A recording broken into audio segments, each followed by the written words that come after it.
আসসালামু আলাইকুম বন্ধুরা, এবি কিচেনে সবাইকে স্বাগত। আজকে আপনাদের সঙ্গে আমি একটি রেসিপি শেয়ার করতে চলেছি, সেটা হলো আমের চাটনি বা আচার। গ্রীষ্মে আম উঠে গেছে, আমি আমের আচার করার জন্য এখানে 1 কিলোর মতো আম নিয়েছি।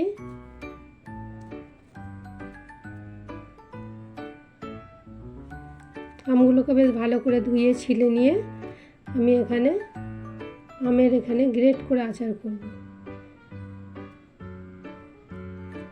পরিষ্কার করে আমগুলোকে ধুয়ে নিয়েছি, ছিলে নিয়েছি।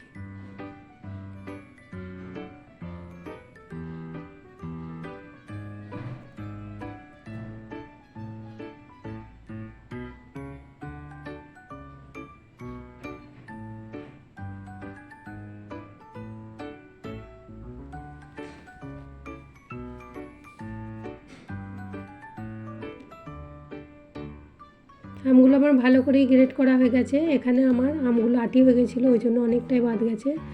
আমার 400 গ্রামের মতো বাদ গেছে। এখানে আমার 600 গ্রামের মতো আম বেরিয়েছে, ওই জন্য আমি গুড় আর চিনি মিলিয়ে আচারটা করব। সম্পূর্ণ যদি গুড় দিয়ে তৈরি করি তাহলে আচারের রঙটা একটু বেশি কালো হয়ে যাবে।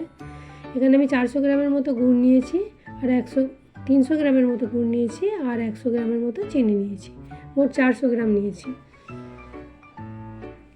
আমি এগুলোকে বেশ ভালো করে মাখিয়ে 10 মিনিট রেস্টে রেখে দেব।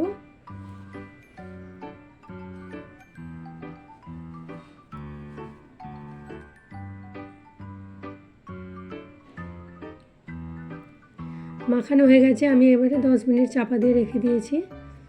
আমি এখানে ভাজা মশলাটা করে নেব।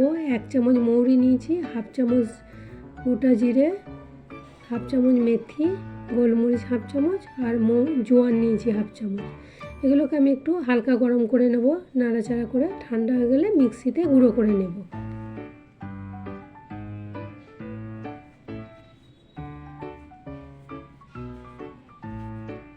আমটাকে আমি কড়াইয়ে ঢেলে দিলাম। আমি গ্যাসের ফ্লেমটা মিডিয়াম রাখবো।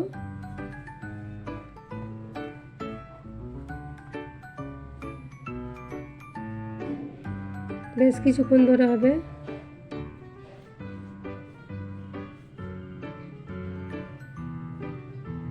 আমার এটা গাঢ় মতো হয়ে এসছে।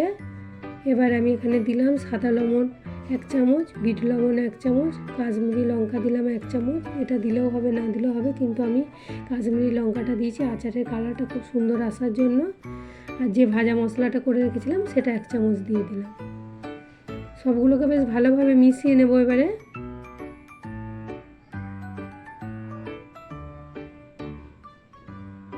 মিশিয়ে নেওয়ার পরে এখানে আরও আচারটা আমার 2 থেকে 3 মিনিট সময় লাগবে হওয়ার।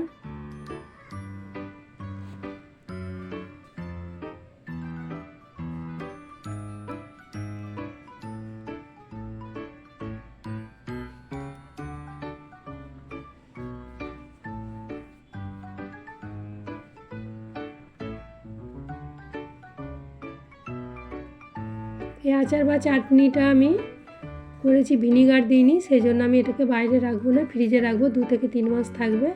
আর এটা ভিনিগার দিলে বাইরে রেখে দিলে 2 থেকে 3 মাস থাকবে। আমার একটু লবণটা কম হয়েছিল, সেই জন্য আমি 1/2 চামচ করে বিট লবণ আর সাদা লবণ দিয়ে দিলাম। এইভাবে আমার আচার বা চাটনি তৈরি হয়ে গেল। আমার যদি এই রেসিপিটি ভালো লাগে থাকে অবশ্যই লাইক, কমেন্ট, শেয়ার করবেন এবং আমার চ্যানেলে যারা নতুন বন্ধু তারা অবশ্যই আমার চ্যানেলটা সাবস্ক্রাইব করবেন। আজ এই পর্যন্তই, আবার অন্য রেসিপি নিয়ে হাজির হব।